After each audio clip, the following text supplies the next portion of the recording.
The numbers of infections, the numbers of deaths, they will continue to rise. But if the patterns we have seen elsewhere around the world hold, including China, South Korea, now we're beginning to see it in Italy and elsewhere, after that increase, we'll see a leveling off, and then we hope for the precipitous decline. Our healthcare system is facing a massive health challenge. We Americans, we are the United States, home of the brave.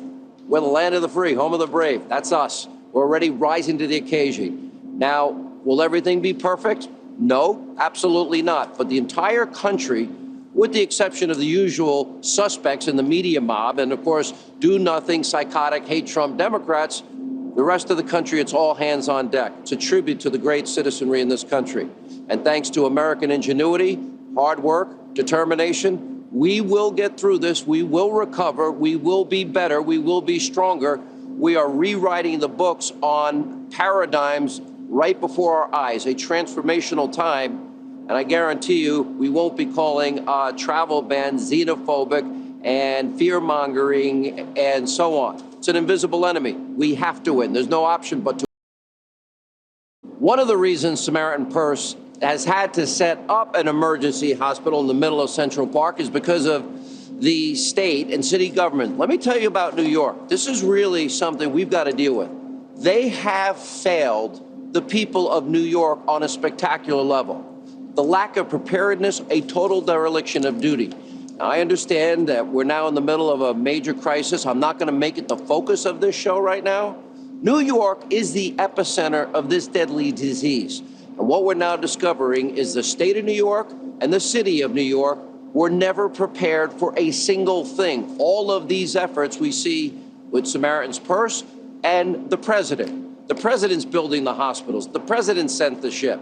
President Trump, he's delivered on every single promise. He's dedicated literally full force of the federal government to help out New York, including that massive ship right behind me. The president's going to continue to send New York the help it desperately needs. It is the right thing to do. But after wasting in New York billions and billions of dollars, let's see, they spent $750 million on a failed solar panel. Yeah, that factory's gone. Another $90 million on an empty light bulb factory. That's gone, just to name a few. And all we hear from the governor and the mayor of New York, blaming Trump and demanding, I want 30,000 ventilators. We found out that the 4 that the government sent them, yeah, that would be in a warehouse. They haven't been using them yet. And many, as we reported, are being made. In 2015, a New York task force determined the state would need thousands of additional ventilators to handle any massive pandemic. Now, you got a highly concentrated area, New York City, and if it's a pandemic, a small geographic area, that makes you a big target. You should be prepared for those things. Maybe we didn't need the light bulb factory and the solar factory. Maybe they could have been buying ventilators and masks and gowns and gloves and the things preparing for a day such as this. Well, the governor didn't purchase a single one, not one. Instead, they came up with a plan to actually ration the few ventilators that they had. And what is so shocking is New York, which is the single most densely populated international city in the United States, clearly needs to be prepared for pandemics. New York, we all know, the #1 terror target in the United States. Okay, the governor's in his 3rd term. Comrade de Blasio in his 2nd term. Year after year, they did not prepare this city. And now the federal government is rushing to the rescue in record time. Solar panel failures, light bulb failures, no masks, no gowns, no ventilators, and then they bark orders at the federal government. It's all getting done. It must get done. We've got to take care of the American people. And if we stop things here, protect the lives of Americans here, that is who we are and what we do. This ship is here. President Trump sent this ship. The 3,000 beds at the Javits Center Hospital, President Trump, he sent those. The other hospitals, one in Westchester, one in Suffolk County, one in Nassau County, being set up, the president again, and the Army Corps of Engineers, the most amazing people. And then in come the governor and the mayor for photo ops and lectures when they should have been prepared. I've said many times, this pandemic brings the best out of America, and unfortunately, sometimes, sadly, it highlights the very worst. Because the same people who spread conspiracy theories in the media mob and, of course, Democrats that were fighting last week for money for the national endowments for the arts and humanities and, the Kennedy Center. Really? They're making American workers wait, hospitals wait, small businesses wait, big businesses wait. Ukraine, Russia, impeach. Yeah, the same people now trying to use the deadly virus to bludgeon the president politically when it should be all hands on deck. Nancy Pelosi, who just strongly insinuated that the president is killing people. We're going to have a full segment dedicated to this madness of Pelosi, along with a full timeline of her abusive, corrupt, malignant actions that have done nothing but slow the federal response to COVID-19. Now, Pelosi's cheerleaders and the mob, they're not any better.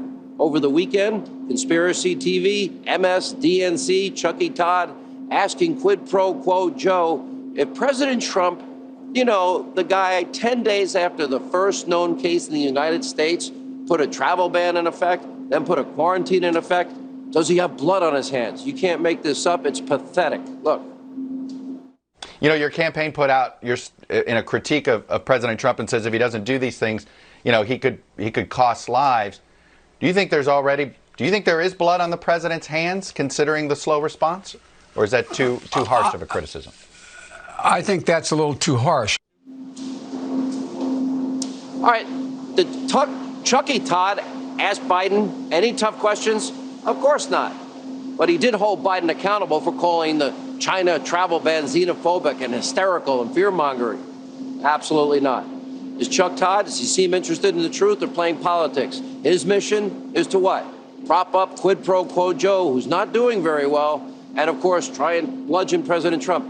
Anyone in the media ever say, any Democrats ever say that travel ban likely prevented thousands and thousands of Americans from contracting the virus and then exponentially, mathematically dying? And meanwhile, just 10 days ago, Chuck's conspiratorial colleague, Roswell Rachel Maddow, she said this about that hospital ship that's docked behind me. Take a look. In terms of the happy talk we've had on this front from the federal government, there is no sign that the Navy hospital ships that the president made such a big deal of, the Comfort and the Mercy, there's no sign that they'll be anywhere on site helping out anywhere in the country for weeks yet. The president said when he announced that those ships would be put into action against the COVID-19 epidemic, he said one of those ships would be operational in New York Harbor by next week. That's nonsense. It will not be there next week. All right. It wasn't 7 days. It was 10. You got him, Rachel. So how will Trump ever recover? Better yet, how does anyone trust the outright conspiracy theorists, that whole network full of lies, conspiracy theories? How? I don't know. I've never seen one person get this much wrong over the span of 4 years and never gets called out. She does a disservice to her viewers. But there's someone at MSDNC who might even be worse. Joy Reid, well, she's pretty pathetic, too. Over the weekend, she took the tinfoil hat conspiracy theory to a whole new level. She's now telling her viewers that President Trump might use the coronavirus to become a monarch. Wow, in the middle of a pandemic. Take a look. Hardly news that Trump has always had designs on reigning as a monarch with unlimited power rather than serving as a mere president in a democracy. But with the country facing an unprecedented public health crisis, what lengths might he, backed by an attorney general whose writings and actions point to a fundamental belief in an all-powerful presidency, at least when the would-be king is a Republican, what lengths might Trump go to expand his power under the guise of national security?